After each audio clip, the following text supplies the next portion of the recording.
말씀은 에스겔서 37장, 오늘 본문의 제목이 주께서 아시나이다. 오늘 제목이 주께서 아시나이다 라는 제목인데, 하나님의 절대 주권을 인정하겠습니다 라는 말씀입니다. 나를 살리시는 것도 하나님이시고 나를 죽이시는 것도 하나님이시다. 나를 죽일 때는 내 죄로 인하여, 내 비참으로 인하여 우리가 허물과 죄로 주 앞에 나아갈 수밖에 없는 상황이고, 주님이 우리를 살리시는 것은 또한 그 허물과 죄를 속량해 주심으로 우리를 구원하신다라는 말입니다. 이 에스겔서는 1장에서 32장까지가 1장에서 32장까지가 심판에 대한 말씀입니다. 33장에서 오늘 본문이 속해 있는 33장에서 마지막 48장까지는 뭐에 대한 말씀일 것 같습니까? 회복에 대한 말씀입니다. 심판과 회복에 대한 말씀입니다. 32장까지는 하나님이 심판하시겠다. 이스라엘을 심판하시겠다. 이 에스겔은 누구와 함께 사역을 하냐면, 에레미야는 본국에서 사역을 하고, 이 에스겔은 이 바벨론에 포로로 잡혀와서 그랄 강가에서 시드기야 원년, 그러니까 여호야긴이 왕이 되었을 때 여호야긴을 포로로 잡아가면서 누구도 잡아가냐면 598년에 에스겔도 잡아갑니다. 그래서 그랄 강가에 정착하게 됩니다. 유대인 초원이 그랄 강가에 있었는데, 그 그랄 강가에 에서 정착하게 됩니다. 그래서 예레미야가 그랄 강가에 포로된 지 5년 만에, 그러니까 포로된 지 5년 만이면 본국의 시드기야는 정치한 지 지금 몇 년째 됐겠습니까? 시드기야도 5년째입니다. 시드기야가 여호야긴을 잡아오면서 시드기야를 세워놓고 바벨론이 왔으니까, 여기 에스겔에 나와 있는 몇 년도, 시드기야 몇 년, 시드기야 몇 년은 포로 잡혀온 지 10년, 포로 잡혀온 지 5년, 시드기야하고 같은 연수로 포로로, 시드기야 왕이 됐을 때 포로로 잡혀왔으니까 그 연수가 동일합니다. 그래서 예레미야는 본국에서 예루살렘이 멸망한 걸 직접 눈으로 본 선지자입니다. 그래서 예레미야는 그 핵심 메시지가 뭐냐면, 성전이 파괴될 것이고 너희가 멸망할 것이고 뭘로 잡혀갈 것이다? 포로로 70년을 잡혀갈 것이다 라는 것이 주 메시지입니다. 그런데 포로로 잡혀간, 아직은 멸망하지는 않았지만 2차 포로 때 잡혀갔습니다. 1차 포로는 605년에 다니엘과 지도층 자녀들 중심으로 해서 많이 데려갔습니다. 1차 때는. 2차 때는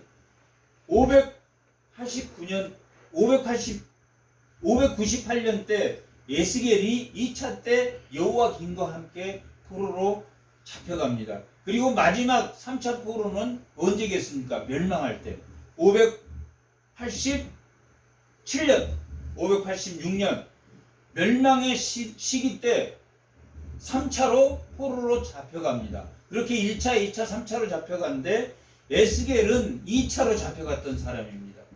에스겔이 잡혀갈 때 누가 본국에서는 왕이 되었습니까? 시드기야가 왕이 되었습니다. 본국에서는 누가 선지자 사역을 했습니까? 에레미야가 사역이에요. 에레미야 사역은 너희가 성전이 파괴될 것이고 너희가 멸망할 것이며, 또한 포로로 70년을 너희가 바벨론에서 잡혀 있다가 너희가 70년 후에 본국에 돌아올 것이라는 메시지. 그런데 예스겔의 메시지는 그 중심이 뭐냐면 성전이 파괴되고 다시 그 성전이 회복될 것이다. 에레미야는 70년 포로가 될 것이다. 에스겔은 성전이 뭐 할 것이다? 회복이 될 것이다. 70년 포로에서 성전이 회복될 것이다 하는 메시지를 에레미야는 선포합니다. 그래서 하나님이 에스겔에게는 4번의 환상을 보여줍니다. 32장까지 뭐라 그랬습니까? 32장까지는 심판, 그 다음에 33장에서 48장까지는 회복이라고 그랬습니다. 심판의 메시지 속에 하나님이 에스겔에게 환상을 2번 보여줍니다. 첫 번째 환상이 뭐냐면 하나님의 영광, 하나님의 영광의 보좌를 내 생물로 보여주신 환상이 1장의 내용입니다. 그러니까 환상이 4번 보여주는데 2번은 심판 때 보여주고 2번은 회복 때 보여줍니다. 1장은 내 생물의 모습으로 하나님의 영광이 펼쳐지며 날개가 그 내 생물에 날개가 있고 또한 바퀴가 있고 바퀴에는 하나님의 눈이 그려져 있는 눈이 있는 그러한 환상을 보여줍니다. 그리고 8장에서는 뭘 보여주냐면 8장과 10장에서는 성전의 누구의 영광? 하나님의 영광이 떠난 걸 보여줍니다. 8장에서는 8장, 9장, 10장은 하나님의 영광이 떠난 걸 보여줍니다. 그 다음에 회복의 메시지가 몇 장부터라고 그래서 33장부터 마지막 48장에 2개의 환상을 보여주는데 오늘 본문인 마른 뼈의 환상, 마른 뼈의 환상을 보여줍니다. 또한 40장에서 48장까지 약 9장에 걸쳐서 그 영광이 돌아온 하나님의 영광이 그 영광의 성전이 예루살렘으로 다시 회복되는 환상을 보여줍니다. 첫 번째는 하나님의 영광의 내 생물의 환상을 보여주고, 두 번째는 성전에서 하나님의 영광이 떠난 걸 보여주고, 세 번째는 골짜기의 마른 뼈의 환상을 보여주고, 네 번째가 무슨 환상이라고 그랬어요? 성전에서 하나님의 영광이 다시 예루살렘으로 돌아온다는. 하나님의 영광은 움직입니까? 움직이지 않습니까? 움직입니다. 하나님의 영광은 늘 우리와 함께 있는 게 아니라 은혜가 충만할 때 하나님 영광은 있지만 우리가 세상적으로 살면 하나님의 이동성을 나타냅니다. 그 바퀴 4개는 하나님의 영광의 보좌의 바퀴 4개는 이동성을 받습니다. 그 이동성에 눈이 좌측을 향해서 가면 그 바퀴는 하나는 이쪽으로 가고 하나는 이쪽으로 가는 게 아니라 모두 좌측으로 가고 우측으로 가고, 하나님의 영광은 우리가 은혜가 떨어지면 하나님의 임재 또한 충만하지 않는다는 것을 우리가 알게 됩니다. 그러면 우리 하나님의 영광이 떠나면 세상 사람들과 다른 게 있습니까? 없습니까? 똑같게, 세상 사람들하고 똑같게 됩니다. 예수는 믿지만 새로운 피조물이 됐지만 하나님의 영광이 떠나고 현존하는 은혜가 없으면 하나님의 영광이 떠납니다. 하나님의 영광이 떠나는 성전은 거기가 거룩한 성전입니까? 아니면 그냥 하나의 건물입니까? 건축물입니까? 하나의 건축물이야. 그리고 그 안에서 우상이 가득한 예배를 드리고 있다면 하나님인 그 성전을 하나님의 성전으로 보겠습니까? 우상의 성전으로 보겠습니까? 우상의 성전으로 본다. 그래서 하나님의 영광이 떠난 그 성전이 우상의 예배를 드리고 있는 8장 1절에서 7절까지의 내용은 우상의 예배를 가득히 드리고 있는 이스라엘 백성을 보여주고 있습니다. 그러므로 그 성전에 하나님의 영광이 떠났다라고 기록하고 있습니다. 그렇게 영광이 떠나버린 그들은, 하나님이 떠난 그들은 뭐겠습니까? 하나님이 떠난 그들은 마른 뼈, 생기가 없는 마른 뼈. 그 성전은 생기가 없는 마른 뼈가 돼요. 그 생기가 없는 그 마른 뼈를 하나님이 살리시는 환상을 누구를 통해서? 에스겔을 통해서 그 환상을 보여주고, 또 에스겔이 하나님이 시킨 대로 그 환상을 본 그 마른 뼈를 살려서 세우는 그 환상을 우리가 오늘 본문을 통해서 보았습니다. 그러니까 그 성전을, 마른 뼈 같은 성전을, 마른 뼈와 같은 이스라엘 백성을 다시 살리시는 것도 누구의 권세다? 오늘 말씀의 제목이 주께서 아시나요? 우리가 하나님의 영역에, 하나님의 뜻에 속한 것을 우리가 아는 채 할 수 있습니까? 없습니까? 없습니다.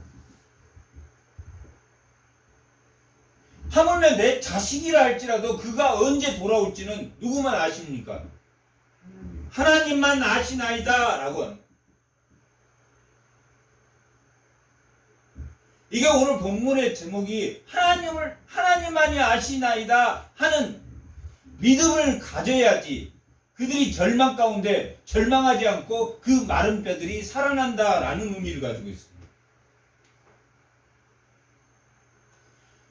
그러면 에스겔은 그렇게 살았습니까?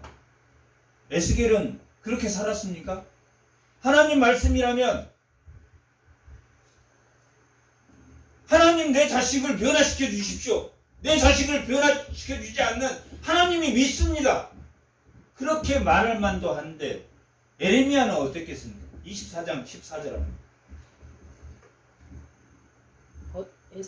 에스겔 24장 14절.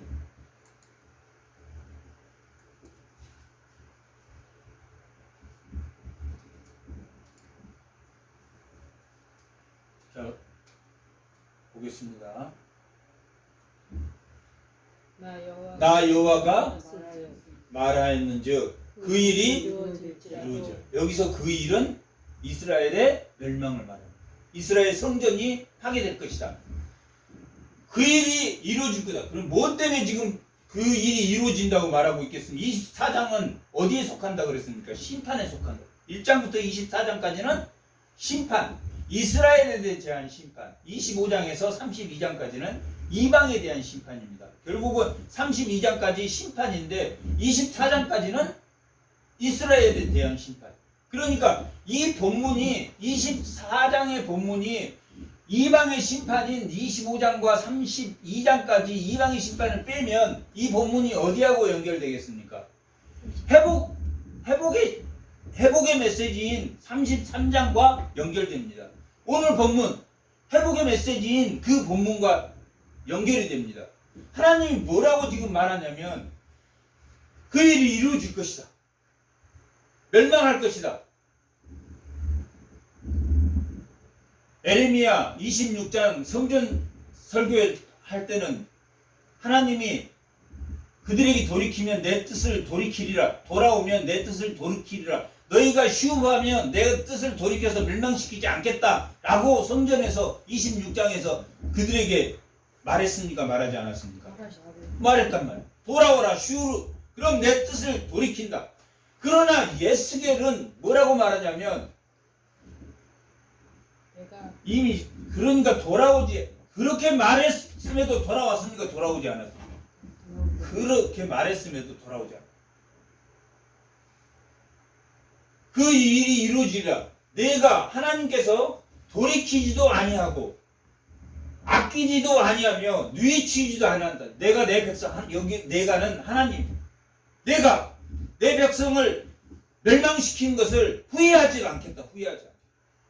돌이키지도 않고 아끼지도 않고 뉘우치지도 아니하고 행하리니 그들이 내 모든 행위도로 너를 재판하리라. 주 여호와의 말씀이라. 올려보세요. 26절. 인자야, 내가 내 눈에 기뻐하는 것을 한번 쳐서, 내 눈에 기뻐하는 것은 누구냐면 에스겔은 누가 있었습니까? 아내가 있었단 말이에요. 아내가 있었는데 아내가 굉장한 동역자였습니다. 그런데 하나님이 너희를 멸망시키겠다 하는 징조로 누구를 쳐서 죽이겠다고 하냐면 내가 가장 기뻐하는 사람을 내가 쳐서 빼앗으리니 너는 슬퍼하거나 울거나 눈물을 흘리거나 하지 말라. 내가 가장 사랑한 것을 하나님 뺏어갈 때 울지도 말고 슬퍼하지도 말고 머리를 풀지도 말고 베옷을 입지도 말고 그렇게 하라고 하나님 명령하십니다. 눈물을 흘리거나 하지 말며 죽은 자들을 위하여 슬퍼하지 말고 조용히 탄식하며 수건으로 머리를 동이고, 머리를 동이는 것은 머리를, 사람이 죽으면 머리를 풉니다. 근데 머리를 동이고 신을 벗고 제위에 앉아야 되는데 신을 신고 입술을 가리지 말고 사람이 초장집에서 먹는 음식을 먹지 말라라고 말합니다. 여기 죽은 자는 누구냐면 내가 아침에 백성에게 말하였더니 저녁에 내 아내가 죽었다. 이때는 아내인지 몰랐습니다. 내가 가장 사랑하는 이를 내가 쳐서 죽일 테니 너는 음식도 먹지 말고 상갓집에 머리를 풀지도 말고 신발을 벗지도 말고 상갓집 음식을 먹지도 말라. 상갓집 음식은 왜 그렇게 말하냐면 자기 집에서 장만하는 게 아니라 누가 상을 당하면 거기는 음식을 다 조금씩 해와서 상을 치릅니다. 그래서 그 음식을 가져오면 그 음식을 먹지 마라. 그러면 그것을 그 음식을 먹지 않는 에스겔을 보겠습니까? 안 보겠습니까? 본다. 울지도 않고 자기가 그렇게 사랑한다는 그 아내가 죽었는데 울지도 않고 상갓집에 하지도 않고 그리고 자기들이 이바지로 싸운 그 초장집 음식을 먹지도 않고 그러면 소문이 나겠습니까? 안 나겠습니까? 저 사람 어떤 사람이에요 도대체? 왜 저래? 28장에 보면 아침에 백성들에게 누군가 한 사람 죽을 거야 그렇게 말했는데 저녁에 자기 아내가 죽었으니까 너가 가장 기뻐하는 자를 뺏어가겠다 하더니 내 아내를 뺏어가. 그러면 그대로 실천했겠습니까? 실천하지 않았겠습니까? 그대로 실천. 울지도 않고 그들이 음식을 가져온 것도 먹지도 않고 그러면 소문이 났겠습니까? 안 났겠습니까? 소문이 쫙 났어요. 소문이 나자 이 24장이 어디하고 연결된다 그랬습니까?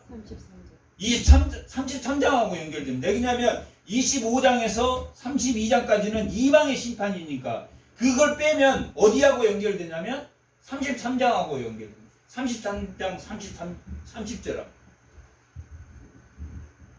소문이 이제 났습니다. 소문이 여기에서 33장으로 가서 30절 자 읽어보겠습니다. 인자야 내 민족이 담 곁에서 지금 상을 치른 다음에 동네 사람들이 수군거리는 내 민족이 담 곁에서 진문에서 너에 대하여. 에스겔. 아, 그 사람 독하대. 자기 아내가 죽었는데 하나님을 믿는다고 하나님이 하지 말라고 한다고 밥도 안 먹고 상갓집 음식도 안 하고 울지도 않고 머리도 풀지 않고 그 사람 에스겔에 대하여 말하며 각각 그 형제와 더불어 말하며 이르기를 자 가자 가서 여호와께로부터 무슨 말이 나오는지 들어보자.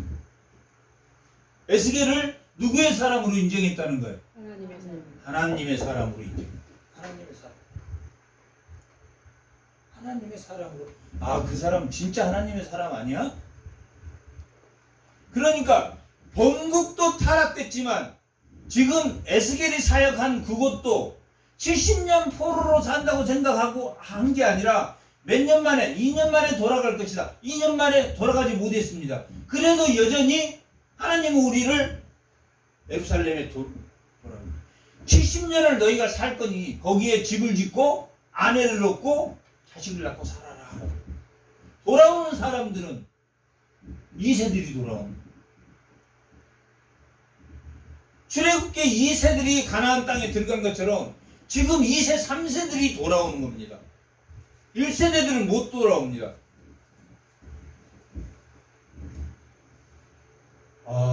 에스겔이 그렇게 하나님 말씀에 순종하자 그들이 소근거리기 시작했어요. 소근거리기 시작했는데 그들의 마음은 여전히 어디에 있다?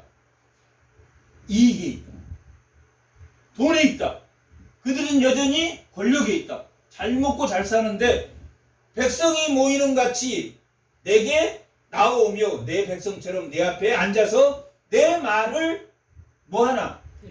들으나 그대로 행하지 아니하고 이는 그 입으로는 사랑을 나타내며 마음으로는 뭘 따른다? 이익을 따른다.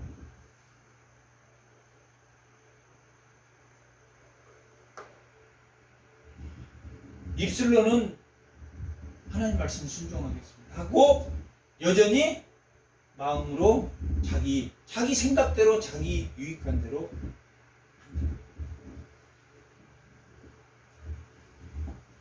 멸망 될 것 같습니까? 안 될 것 같습니까? 멸망할 것 같아. 도저히 율법으로는 누가 와야 되겠습니까? 예수님이 와야 된다는 게 34장의 내용입니다. 34장 15절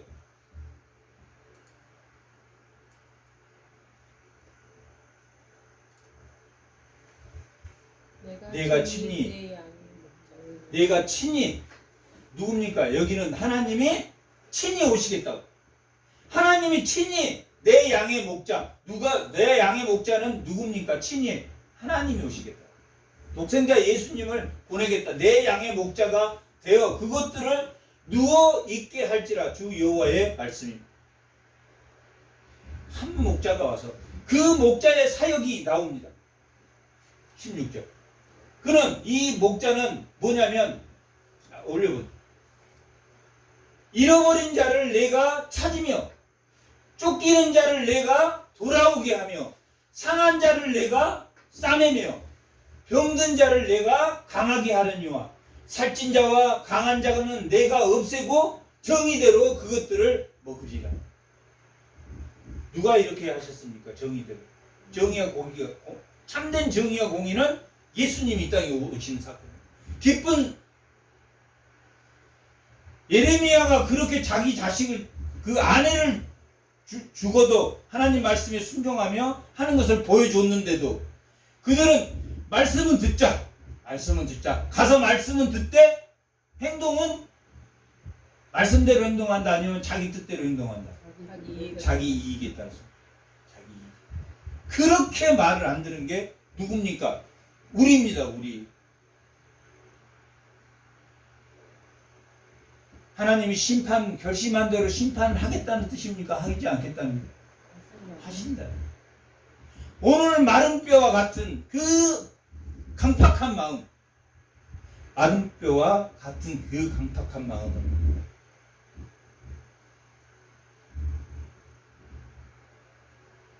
그들에게 하나님이 주셨습니다. 그 강팍한 마음 때문에 그들은 마른 뼈라고 표현합니다. 오늘 본문 37장은 그 마른 뼈라는 표가 그들의 굳은 마음이다. 굳은 마음. 36장에는 그들의 굳은 마음이다. 이렇게 34장에서는 누구를 보내서 회복시켜주겠다고 지금 말합니까? 예수님을 통해서. 상한 자를 치유하고 아픈 자를 낫게 하시고 공평과 차별이 없는 그러한 정의로운 하나님의 나라를 만들겠다. 이 세상은 정의롭다 정의롭지 못한다. 편견과 차별로 가득 찬 세상에서 하나님의 나라를 이제 아브라함에 약속한 그 목자를 보내시겠다. 방법은 있다 없다. 이제는 없다. 하나님이 후회하겠다 후회하지 않겠다. 후회하지 않겠다. 내가 너희를 멸한 것을 후회하지 않겠다. 그러면서 후회하지 않겠다라는 그 징표로 하나님이 누구를 죽게 했습니까? 에스겔의 아내를 죽게 했다. 그래서 에스겔이 너무너무나 하나님 말씀대로 순종한 걸 보고 아, 저 사람 선지자인가 보다 라고 와서 말씀은 듣되 자기 이익에 따라 말씀을 듣지 않아. 그래서 이 땅에는 예수 그리스도가 올 수밖에 없다. 그게 34장 한 목자를 보내요. 그런데 그 목자의 사역은 그리고 35장은 뭐냐면 세일산에 대한 심판하겠다. 하나님이 누구도 심판하겠다는 한 목자를 보내겠다라는 것은 새로운 심판에 새로운 목자를 보내겠다. 그리고 35장에서 이방도 심판하시겠다. 라는 메시지를 한 번 더 줍니다. 그리고 36장에는 목자를 새로운 그 한 목자는 무슨 일을 하는가? 한 목자는 36장 8절 36장 8절 그 목자가 오시면 무슨 일이 생기냐 하는 것을 보여줍니다. 열매를 맺게. 열매, 결실이 없어. 이 세상은 좋은 포도나무를 심었는데 뭐가 나온다고 했습니까? 이 세상은 들포도가 나와. 그런데 예수님이 이 땅에 오신 후에는 그 예수를 믿는 그 사람들에게는 들포도, 좋은 나무가 나온다. 예수님이 무슨 나무니까? 좋은 포도나무니까. 그러니까 그 열매가 들포도가 나오지 않고 그 열매가 나온다. 이건 돈의 가치를 말하는 겁니까? 아니면 우리의 차별 없는 행복의 가치를 말하는 겁니까? 행복의 가치가 말합니다. 그런데 이 본문을 읽고 하나님이 복 주실 거야, 돈 많이 주실 거야, 그런 뜻이 아니다. 좋은 열매라는 것은 그런 뜻이 아니다. 10만 원을 하나님이 한 달에 주셔도 열매 맺는, 좋은 열매를 맺는다는 것은 화평하게 하는 자라요. 화평하게.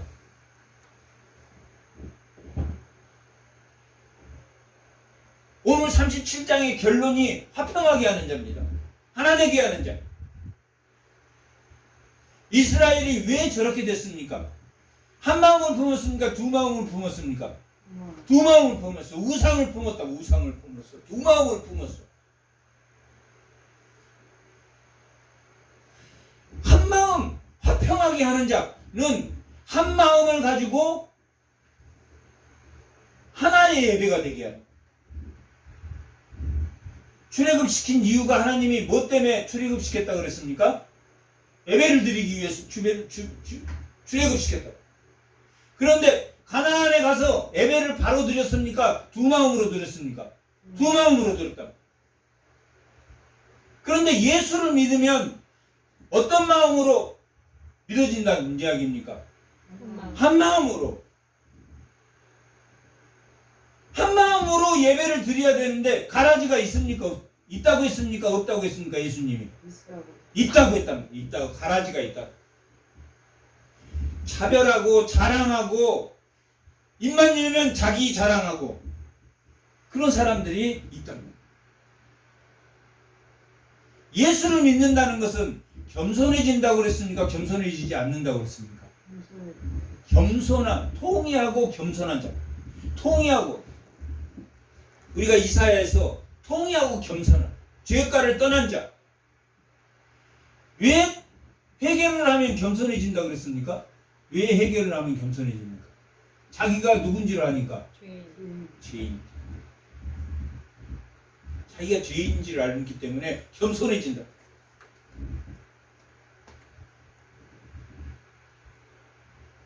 굳은 마음은 겸손하지 않는 마음, 교만한 마음, 자기가 자기 자랑 많이 하고 자기가 최고고 뭐든지 자기가 최고, 모든 분야에서 모두 다 자기가 최고라고.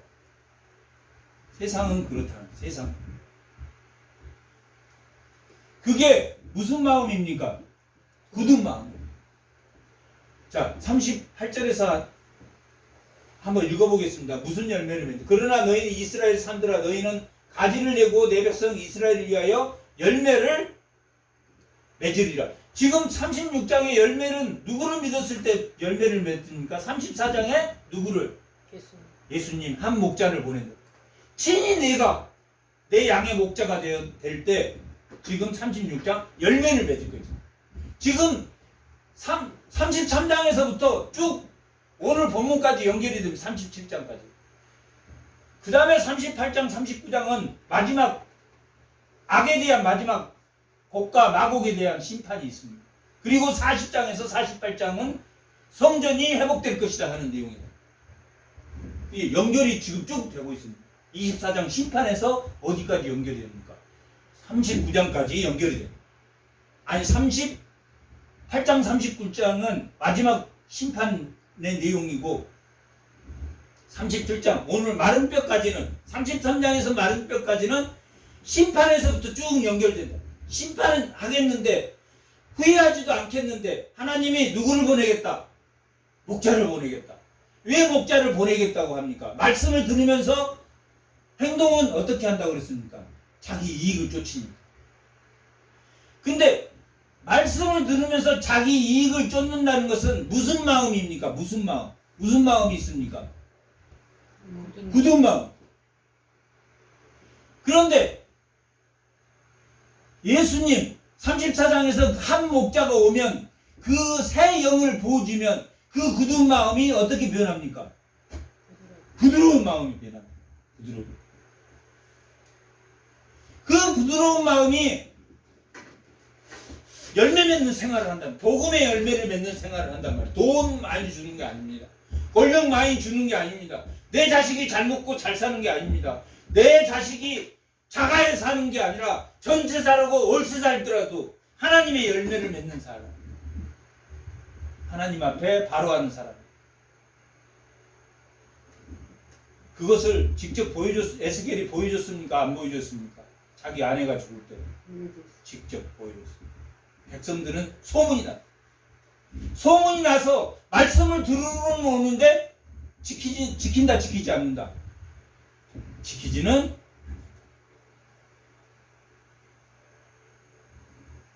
36장 25절.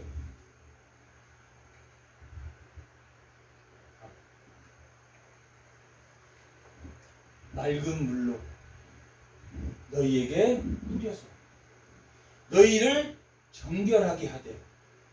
여기는 지금 구약입니다. 구약인데 지금 목자가 와서 열매를 맺는 거야. 그러니까 신약으로 생각하면 예수님이 와서 피를 뿌리신 거야. 구약 때는 정결의식을 뭘로 했습니까? 짐승의 피로 했다. 2번 했어. 정결의식을 물로 씻고 그 다음에 짐승의 피를 뿌렸다.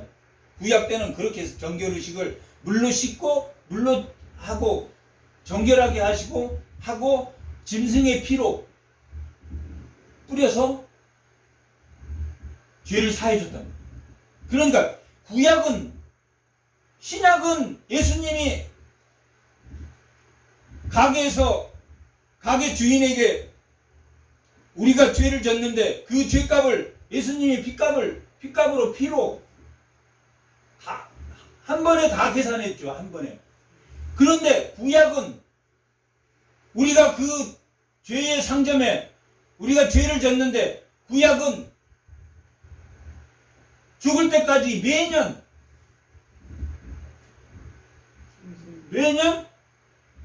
돈을 지불했답니다. 지불해. 그러면 그 상점 앞에 지나가면 그 상점 주인이 뭐라 그랬어? 너 아직 다 안 갚았어. 이렇게 말할 거야. 신약은 예수님이 단번에 피로 다 갚아버렸으니까 우리가 그 지나갈 때 죄의식을 안 가져도 되지만 구약 때는 율법이라는 죄의식이 그 앞에 지나갈 때마다 그 상점에 율법이라는 상점에 지나갈 때마다 죄의식을 느낀단 말이에요. 왜냐하면 아직 완벽하게 죄가를 다 치르지 않았으니까. 그러니까 죽을 때까지 그 죄를 월세로 갚은 거야. 구약 때는 월세로. 근데 신약 때는 예수님이 한 번에 다 갚았기 때문에 우리가 굳은 마음에서 부드러운 마음으로 가질 수 있다.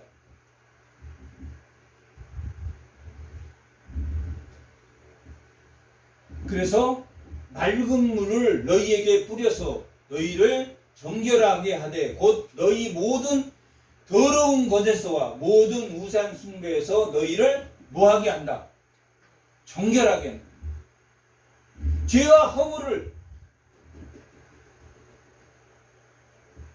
죄와 허물을 정결하게 하신 예수 피뿌림으로 정결하게 하셨답니다. 예수님이 십자가의 죽으심으로 우리를 정결하게 했습니까? 정결하게 하지 않으셨습니까? 정결하게 했답니다. 그럼 우리를 정결하게 하면 끝입니까? 우리를 예수님이 자기 피로 우리 죄를 정결하게 했으니까 끝난 겁니까? 그 정결을 유지해야 됩니까? 유지하지 않아야 됩니까? 유지하기 위해서 예수님이 부활하셔서 우리에게 뭘 주셨습니까? 성령을 주셨단 말이에요. 십자가에 우리를 대속해서 우리를 정결하게 하셨다. 정결하게 하셨어. 이 25장은 정결하게 하셨어. 그 다음에는 예수님이 부활하셔서 우리에게 뭘 주셨습니까? 새 영을. 친히 너희와 함께 하나님께서 함께 하시겠다. 십자가에 죽으신 사건은 우리가 죄와 허물의 값을 지불한 사건. 값을 지불한 사건. 그리고 값이 지불된 그들에게 다시 율법을 줘줬습니까? 아니면 새 영을 부어주었습니까? 새 영을 부어줬어요. 새 영을 부어줬어요. 그런데 이 새 영은 지금 맑은 물과 이 새 영은 누가 오셔서 주는 겁니까? 한 목자, 34장에 한 목자가 오셔서 한 목자 친히 예수 그리스도가 오셔서 너희에게 뭘 주겠다? 맑은 물로 정결케 하고 그 다음에 뭘 주겠다? 새 영, 르하흐를 주겠다. 르하흐. 새 영을 주겠다.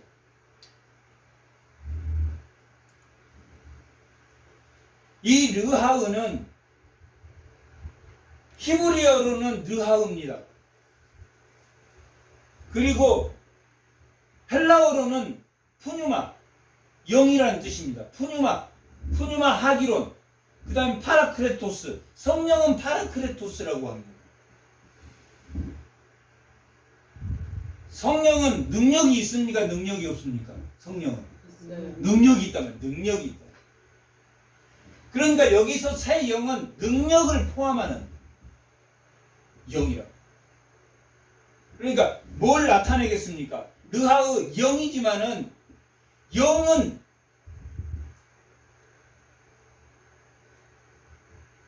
보이지 않는 것, 보이지 않는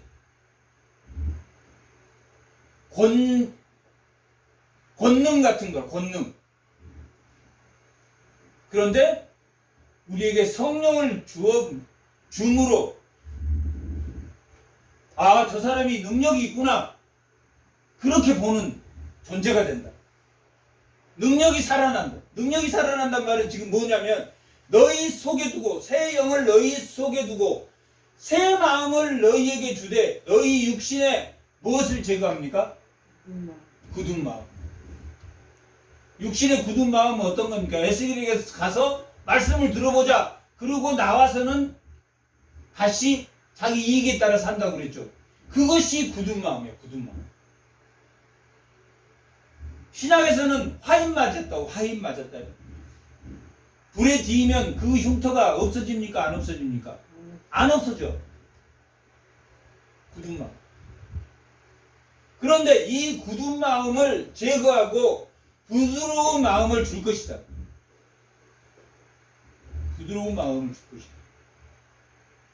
마른 뼈가 일어나면은 무슨 마음을 갖겠습니까? 결국은 부드러운 마음을. 그 마른 뼈에 새 영을 부어준다. 새 영. 생기를 부어준다. 거기도 그것도 르하우입니다. 생기를 부어요. 마른 뼈에 생기를 부어주면 그가 살리라. 살리라. 그런데 우리의 능력입니까? 그게 하나님의 능력입니까? 하나님의 능력입니다. 오늘 말씀의 제목이 뭡니까? 주께서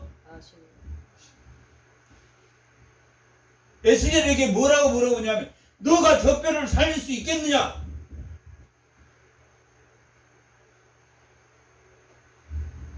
아이 제가 말씀도 알고 하는데 제가 살릴 수 있죠? 맞습니까? 틀립니까? 살리고 죽이는 것은 누구의 뜻이다? 하나님의 뜻이다. 하나님만이 살리고 죽이는 것. 내 자식을 살리고 죽이는 것도 하나님의 뜻이다. 나의 모든 주변에 일어나는 것 하나님의 뜻이다. 가장 자기를 돕는 배필로 자기를 사랑했던 아내를 하나님 데려가셨을 때도 하나님 말씀대로 순종. 그게 온 백성들에게 소문이 나서 말씀을 듣겠다고 찾아오는 사람이 많지만 그들은 돌아서서 자기 이익을 취해. 결국 그 사회는 멸망하고 이스라엘은 멸망하고 누가 오셨습니까? 한 목자인 예수 그리스도가 올 것이라는 것을 선포해요.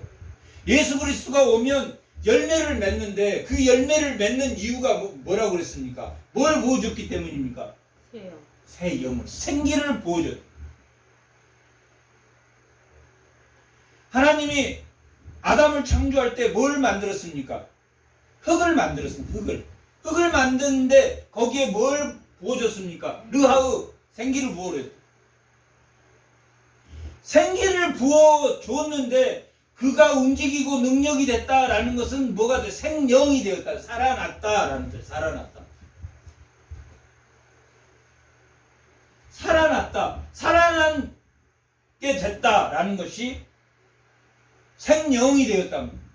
그러니까 생기를 불어여 주었을 때 그가 뭐 하게 된다?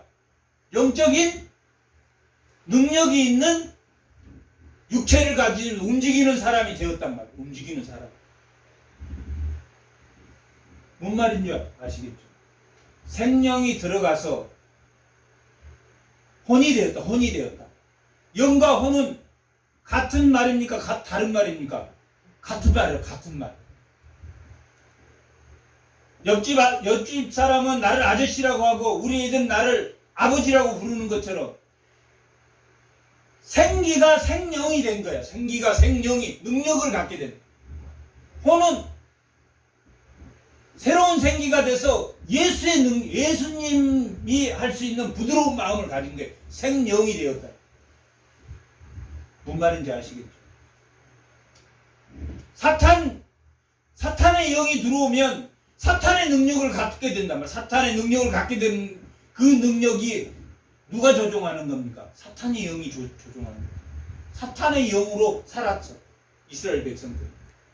그래서 어디에서? 성전에서 예배를 우상을 갖다 놓고 성전에서 예배를 드렸단 말이에요. 그들이. 그만큼 타락했다. 에스겔 8장에 보면 오직 있으면 하나님이 내가 후회하지 않는다. 쟤들 날 심판하는 거 후회하지 않나? 그러면서도 하나님이 한 목자를 보내겠다. 도저히 방법이 없어. 한 목자를 보내겠다. 내가 친히 목자가 되어서 가겠다. 참 대단하시나. 부드러운 마음을 가지게, 부드러운 마음을 가지고.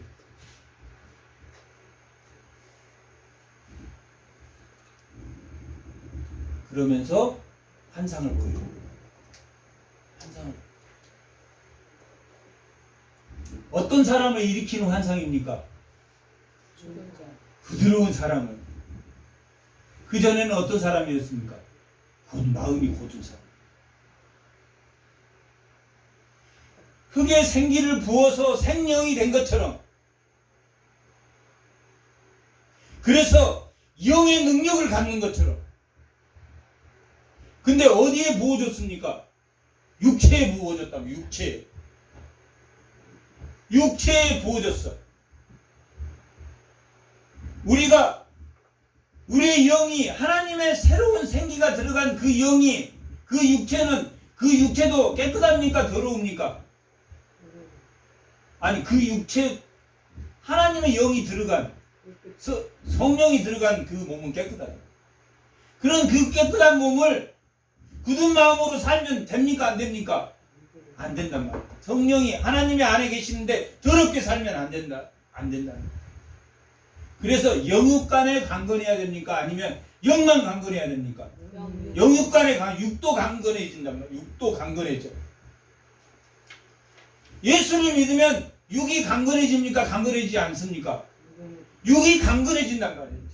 지금 맑은 물로 우리를 정결케, 하고 예수님이 죽으시고 십자가의 그 피로 우리를 정결케 하고 새 영을 부어서 생명이 되게 하셨답니다. 살아난 예수의 생명으로 살아난 사람, 예수의 생명으로 살아난 사람은 육체도 강건해져야 됩니까? 강건하죠. 강건해져. 여기서 지금 이 37장에서 영만 살립니까? 육체도 살립니까? 육체를 살려. 먼저 육체를 살리고 그 다음에 영을 부어주고 그 다음에 내가 이렇게 너희에게 영을 부어주니 너희는 다시 힘을 내고 오실 예수님을 바라보면서 하나가 되어라. 이 37장의 내용입니다. 이 15절 이하는 너희가 예수의 영으로 새로 살아나니 이제는 하나가 되어라. 화평한 자가 되어라. 하나가 되어라. 디아블로는 무슨 뜻이라고 해요? 둘로 나누다. 사탄은 둘로 나누는 영입니다. 둘로 나누는 영. 이 사람한테 저 사람 이거 해서 이 사람 둘로 나누고 둘로 나누는 자.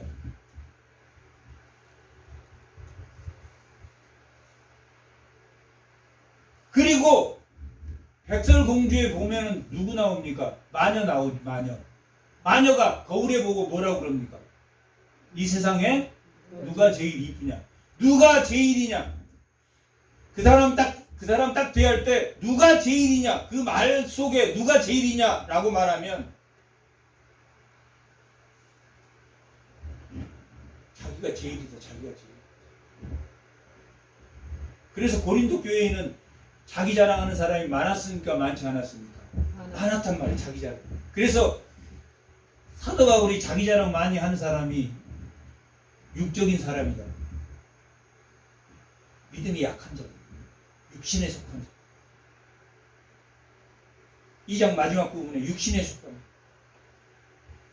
부드러운 마음을 가지고 자기가 겸손해지는 자는 어디에 속한 자입니까? 신령한 자. 하나님 믿음이 좋아지면 겸손해질 수밖에 없어. 왜? 자기보다 더한 죄인은 없기 때문에. 그 죄와 허물을 용서해 줬기 때문에 겸손해질 수밖에 없다. 근데 자기가 최고야. 백설공주의 마녀처럼 이 세상에 누가 제일 이쁘냐? 누가 제일이냐?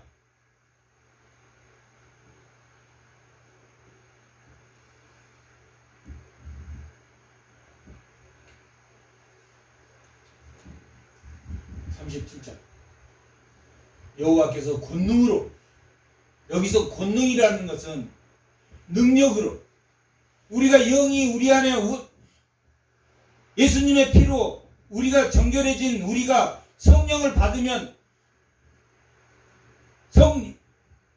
영은 눈에 보이지 않는데 우리는 영육이 강건해져서 눈에 보이는 능력을 보인다 안 보인다? 보이게 된다. 권능으로. 하나님께서 권능으로 보이는 힘으로 내게 임재하셨다. 누구에게? 에스겔에게 임했어. 그리고 그의 영으로 나를 데리고 하나님의 영으로 하나님이 자기를 이끌어서 환상을 보여주려고 이끌었어. 나를 데리고 가서 골짜기 가운데 섰단 말이야. 제일 처음에 1장은 어디에서 하나님의 임재와 하나님의 영광을 보여줍니까? 들에서. 그랄강가 들에. 그런데 이 그랄강가, 여기도 그랄강가인데 그랄강가의 한 골짜기로 데리고, 골짜기. 그리고 마지막 40장의 성전은 어디에 서게 되냐면 높은 산에서 성전이 회복되는 걸 보여줍니다. 성전이 측량되고 40장에서 42장까지는 하나님이 새로운 성전을 측량하고 43장에서는 하나님의 영광이 다시 그 성전에 임한 것 나오고 그 성전에 임한 그것이 47장에서는 성전의 동편에서 흐르는 물이 무릎까지 차고 허리까지 차고 가슴까지 차고 헤엄칠 수 없을 정도로 높게 쳐집니다. 하나님의 은혜 없이는 그 강을 건널 수가 없다.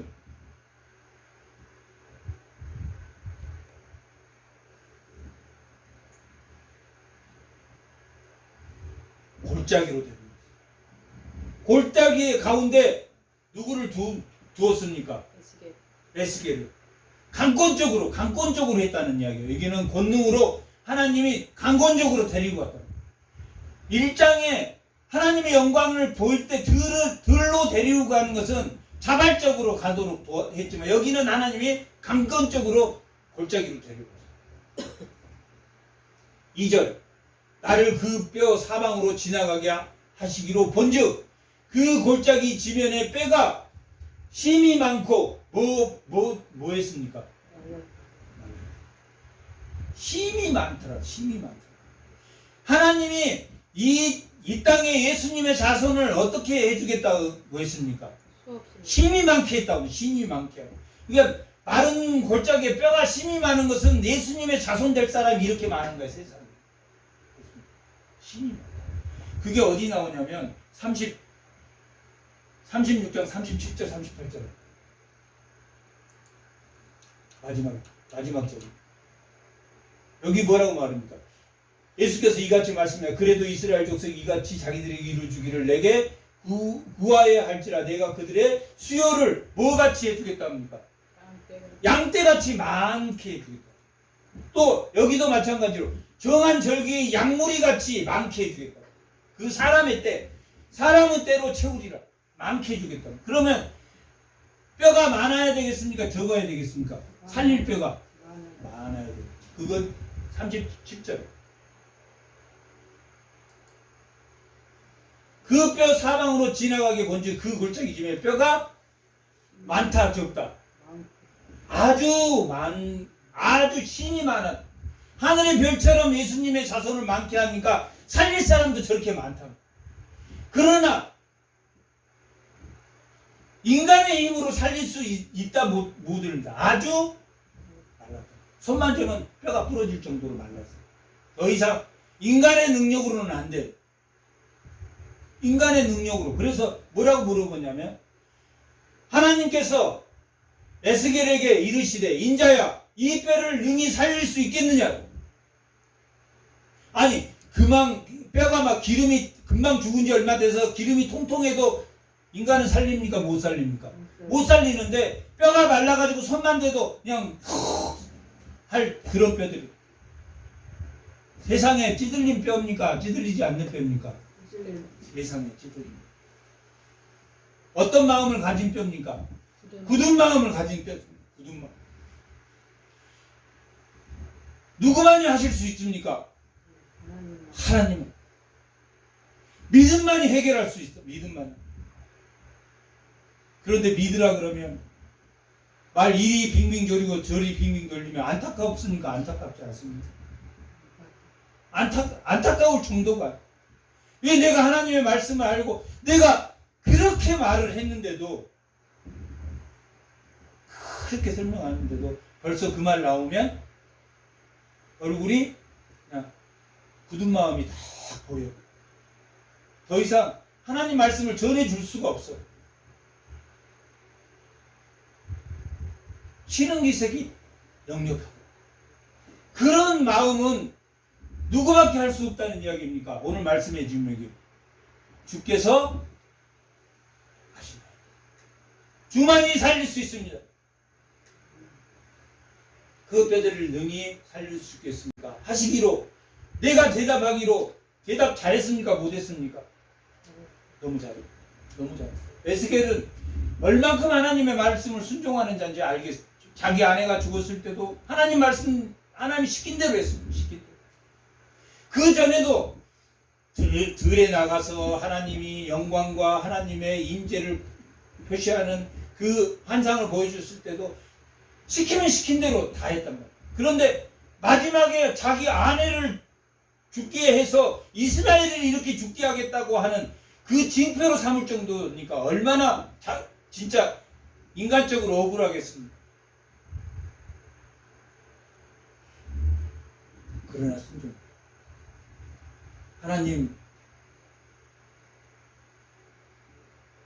하나님만이 살리시고 죽이십니다. 하나님만이 이스라엘을 멸망하게 하시고 이스라엘을 다시 살리게 하시는 분은 하나님이시나요?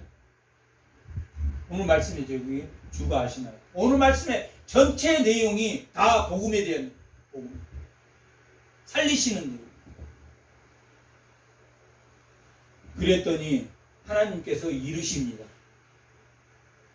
내게 이르시되, 세 번 말합니다. 여기서 세 번 하나님이 이르시고 걔가 순종하고, 하나님이 이르시고 순종하고, 하나님이 이르시고 순종하고. 또 내게 이르시되 너는 이 모든 뼈에게 대언하여 이르기를, 너희 마른 뼈들아 여호와의 말씀을 들을지어다. 뭐라고 지금 시켰습니까? 하나님의 에스겔에게 뭐라고 시켰습니까? 마른 뼈에 가서 뭐라고 지금 말하라고 말합니까? 하나님의 말씀을 들을지어다. 그러니까 살리는 것은 뭘로 말해야 살립니까? 말씀이 살린다는, 말씀이. 뼈에게 말을 하면 그들이 살아날 것이다. 그러니까 살리는 것은 무엇과 무엇입니까? 말씀과 생기라. 말씀과 생기. 예수님이 죽으시고 우리를 정결하게 하시고, 예수님이 죽으신 후에 부활하셔서 제일 먼저 제자에게 내 영을 받아라 라고 말한다. 생명을 주셨다. 생기를 주셔서 뭐가 됐습니까? 생명이 됐다.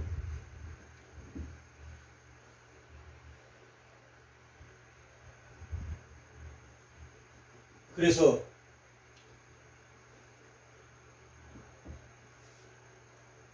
말한 대로 주 여호와께서 이 뼈들에게 이같이 말씀하시기를, 내가 생기를 너희에게 들어가게 하리니 너희가 살아나리라.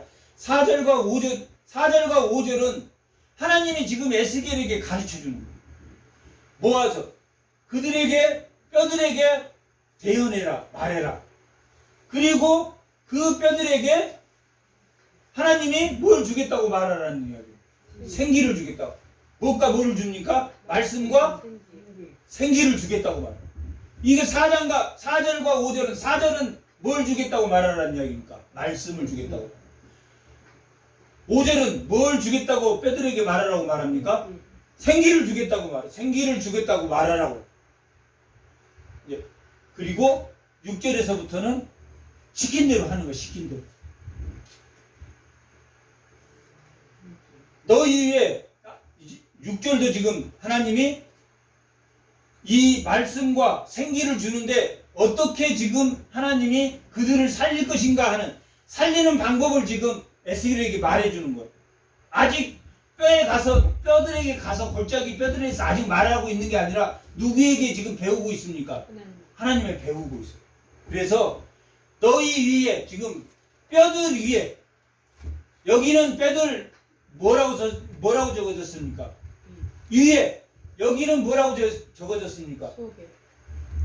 너희 속에 속에다는 뭘 엽니까? 생기. 생기를 엮고 겉에다는 뭘 엽니까? 말씀. 힘줄과 살과 아주. 가죽으로 덮고 말씀으로 힘줄과 살을 두고 그 다음에 그 속에 생기를 넣었더니 살리라 생명이 되었다. 살았다라는 것은 생명이 되었다는 거예요. 육체와 영이 합혀져서 혼의 기능을 하는 거, 혼의 기능을 해요. 혼의 능력의 기능을 하게 돼요. 그 전에는 육신의 더러운 것만 죄와 허물만 있었다가 지금 다시 예수로 그 육체를 정결하게 하고 새 영을 부어줬다. 새 영을 부어줬다. 육체를 정결하게 한 후에 새 영을 부어줬다.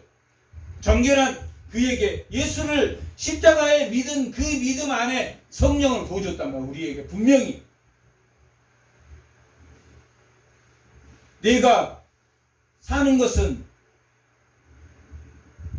뭡니까? 내가 그리스도와 함께 십자가에 못 박혔나니 그런즉 이제는 내가 사는 것이 아니요 오직 내 안에 그리스도께서 사시는 것이라.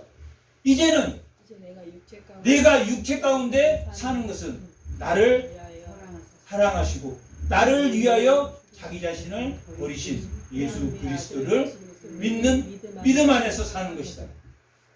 육체 가운데 사는 것은 지금 이게 연결되어 있습니다.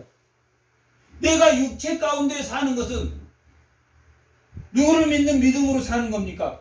예수를 믿은 믿음으로 사는 거예요. 십자가에 굳은 마음은 죽었습니까? 안 죽었습니까? 굳은 마음. 그래서 새 영이 들어와서 부드러운 마음을 주셨다.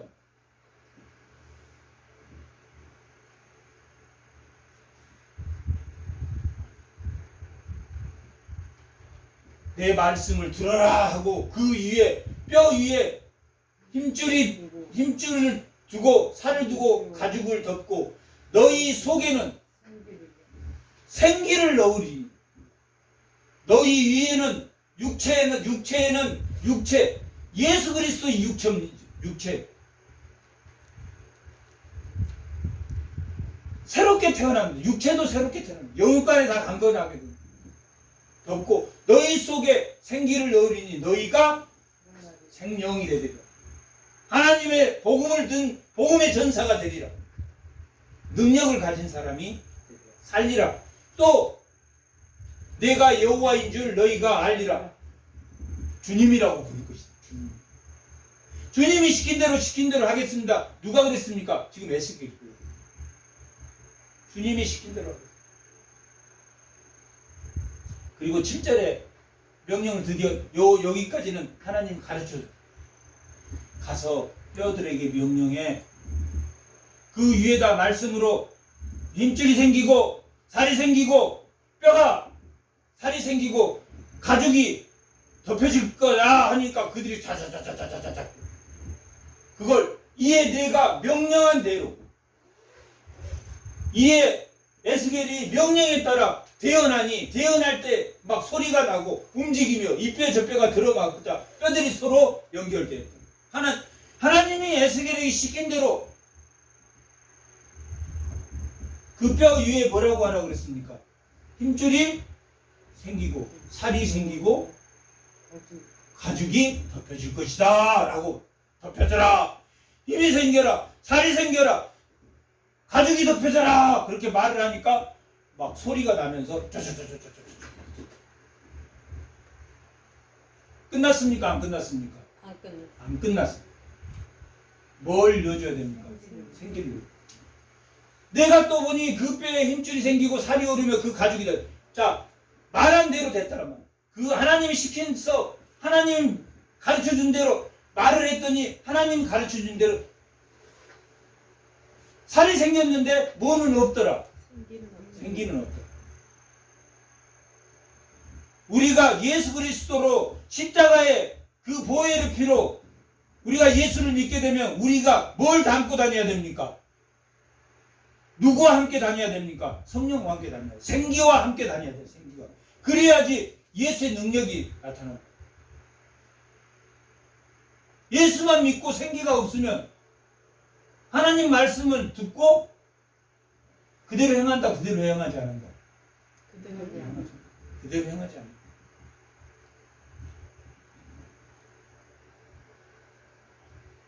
내가 보니 그 뼈에 힘줄이 살이 오르며 생기는 없더라. 그래서 하나님이 또 하나님이 또 내게 이르시되 인자 하나님이 순서 제일 처음에 살과 뼈와 뼈에 힘줄과 살과 가죽을 먼저 덮인 다음에 앞에 다 알려줬는데 다시 한번 또 내게 이르시되 인자야 너는 생기를 향하여 대언하라. 생기에게 대언하여 이르기를 그러니까 지금 뭐가 필요합니까? 말씀과 뭐가 필요합니까? 생기가 필요하다. 말씀만 필요한 게 아니라 뭐도 필요하다. 예수님이 이 땅에 오셔서 성령이 우리와 함께 하셔야 돼요. 생기를 향하여 대언하라. 생기에게 대언하기에 이르기를 주 여호와께서 이같이 말씀하시기를 생기야 사방에서부터 와서 이 죽음당한 자들에게. 죽음당한 자는 누굽니까? 하나님을 믿지 않고 죽는 자. 지금 이스라엘 백성 포로가 되어가지고 죽은 목숨이야. 죽은 목숨.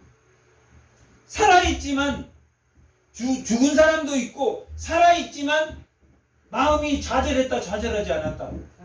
좌절해가지고 죽은 목숨. 하나님 말씀 하나님 우리 데려가지도 않네. 2년이 됐는데 2년이 되면 데려간다고 스마냐가 이야기했는데 우리 데려가지도 않네. 하나님 우리 이제 안 데려갈 건가 보다. 5년이 지나도 안 데려가네. 지금 절망에 빠져있다. 절망에 빠져있는 마른 뼈라는 건 절망에 빠져있는 자들. 이 죽음당한 자에게 불어서 살인하게 하셨다. 하라. 그러니까 이에 내가 그 명령대로 대언했다. 아까 이에 내가 명령대로 했다. 7절에 10절에도 다시 이에 방금 생기를 부어넣어주라니까 이에 내가 그 명령대로 7절도 내가 그 명령대로 힘줄을 만들고 그 다음에 힘줄을 만들진 거기에 이에 내가 하나님 다시 설명해줘서 내가 그 명령대로 대언하였더니 생기가 그들에게 들어가매 그들이 곧 살아나서 일어나 섰는데 뭐가 생겼습니까? 큰 군대라. 군대라는 것은 힘을 가지고 있습니까? 힘이 없습니까? 힘이. 육체에 예수 그리스도를 믿음으로 우리가 육신이 정결해지면 우리가 뭐가 들어와야 할 군대가 됩니까? 생기 성령이 들어와야 돼. 성령. 현존하는 은혜가 없으면 하나님의 은혜가 없으면 휙 넘어지고 휙 넘어지고 휙 넘어지고 휙 넘어지고 금방 돈에 금방 권력에 금방 우상화해요. 그렇게 살 수밖에 없어요. 그래서 뭐까지 이어져야 됩니까? 우리 육체에 뭐가 있어야 됩니까? 새 영이 들어요. 새 영. 그러면 생명이 돼요. 군대가 돼요. 군대. 생명. 생명은 살아있어. 살아있는데 누구로 인해서 살아있습니까? 지금 하나님이 충만한 상태로 살아있다. 새 영이 부어져서 부드러운 마음으로 사라져 있다. 여기는 잘난 척하는 군대가 아니라 겸손한 힘, 겸손의 힘이야. 큰 군대. 세상에 막 힘, 능력, 막 힘으로 그런 능력이 아니라 겸손의 군대야. 겸손의 군대. 예수를 믿으면 영육간에 뭐해진다는 이야기입니까? 겸손해져.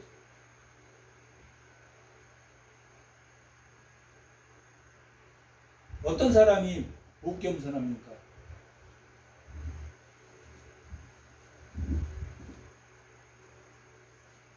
자기 정체성이 낮으면 겸손해질 수가 없어요. 아는 게 없으면 겸손해질 수가 없어. 뭐 어떻게라도 잘난 척, 뭐라도 잘난 척하려고. 야, 지금 몇 번입니까? 뼈 살리고 명령대로 했고, 또 이에 내가 명령대로 생기를 이어서 살렸었어. 그 다음에 11절 또 내게 이르시되. 몇 번입니까 지금? 세 번이란 말이에요. 첫 번째는 육체를 세우시고, 두 번째는 생기를 여우시고, 그 다음에 세 번째는 하나님이 생기를 이루셨으니까 이제 다 됐는다? 그렇지 않아. 생기를 넣은 사람들이 무엇을 하느냐? 무슨 일을 해야 되느냐? 그걸 가르쳐줘. 지금 뼈들이 이스라엘 족속이라고. 그리고 그 뼈들이 말랐어. 이스라엘에 소망이 없어. 좌절에 있단 말이에요. 좌절에 있어. 좌절에 있는 그들을 다시 세우려면 15절. 여호와의 말씀이 또 내게 임하여 이르시되 인자야 너는 막대기 하나를 가져다가 그 위에 유다와 그 짝 이스라엘 자손이라 쓰고 또 다른 막대기는 하나는 에브라임이란 막대기로 써서 요셉과 그 짝이 된 이스라엘 온 족속이라. 이 막대기를 서로 뭐하라고 합니까? 합하여 뭐가 되게 하라고 합니까? 하나하게 다하게 해요. 부드러운 마음을 주신 것은 뭐 되게 하는 겁니까? 하나 되게 하는 거예요. 부드러운 마음, 생기를 살리시고 뼈를 그 뼈에 힘줄과 살과 가죽을 덮으시고 생기를 넣으시고 하는 일이 뭡니까? 하나가 되게. 화평케 하는 자가 화평케 하는 자. 화평케 하는 자. 화평케 하지 않을 일이 내 주변에서 계속 일어납니까? 안 일어납니까? 일어난단 말이에요. 이 사람이 하지도 않는 말 했다고 그러고 저 사람이 하지도 않는 말. 정말 억울한 소리를 수없이 들을 수 있다. 화평케 안 하. 그러나 예수 믿는 사람은 뭐 해야 됩니까? 화평케 해야 돼. 거기 부딪혀서 싸우고 내가 맞네 네가 틀리네 그러면 이제 그때부터는 돌이키기가 힘들어. 참아야 돼. 참아야 돼. 기다려야 돼. 기다려야 돼. 거기 가서 부딪혀 본들 마찬가지. 무슨 마음이 돼야 됩니까? 굳은 마음이 돼야 됩니까? 부드러운 마음이. 영육간의 부드러운 마음. 예수 그리스도의 육체가 우리를 정결케 하시고 또한 그 죽으시고 부활하심으로 성령의 생기를 우리에게 부어 넣으심으로 생명이 되었단 말이야. 큰 군대가 돼. 능력을 갖는 사람. 근데 그 능력이 무슨 능력이라고 그랬습니까? 겸손한 능력입니까? 교만한 능력입니까? 겸손한 능력이 생겨서 뭐 해야 됩니까? 화평케 해야 돼. 하나 돼. 그거 예수의 군대가 하는 거예요.